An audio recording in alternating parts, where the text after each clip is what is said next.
Hello lovely people, ఎలా ఉన్నారు అందరూ? నేను మీ విజయవాడ. నేను మీకు తోటకూర పుల్లకూర ఎలా చేయాలో చూపిస్తాను. తోటకూరతో పుల్లకూర ఒక్కసారి చేసి చూడండి, అద్భుతంగా ఉంటుంది.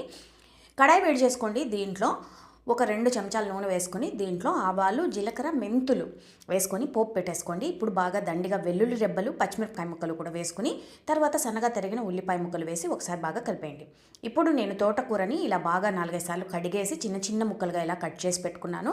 దీన్ని వేసేసి మూత పెట్టేసి అలా వదిలేయండి. ఈ తోటకూర బాగా మగ్గిపోతుంది చూడండి, చక్కగా మగ్గిపోయింది. ఇప్పుడు మనం దీన్ని ఒకసారి బాగా ఇలా కలిపేసి దీంట్లో ఒక 2 టమోటాలు సన్నగా తరిగినవి ముక్కలు తరిగి వేసేసుకోండి. వేసేసుకున్న తర్వాత దీంట్లో ఉప్పు పసుపు వేసుకోండి. ఉప్పు పసుపు వేసుకొని మరో 2 నిమిషాలు అలా వదిలేస్తే టమోటాలు కూడా బాగా మగ్గిపోతాయి. టమోటాలు మగ్గిపోయాక మనం దీంట్లో ఒకే ఒక గరిట కందిపప్పు కావాలంటే మీరు వేసుకోవచ్చు, ఉడికించిన కందిపప్పు, లేదంటే కూడా అలాగే చేసేసుకోవచ్చు.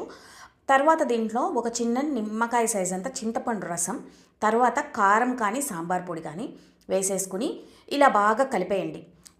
కొంచెం చిన్న బెల్లం ముక్క కూడా వేసుకుంటే సూపర్గా ఉంటుంది.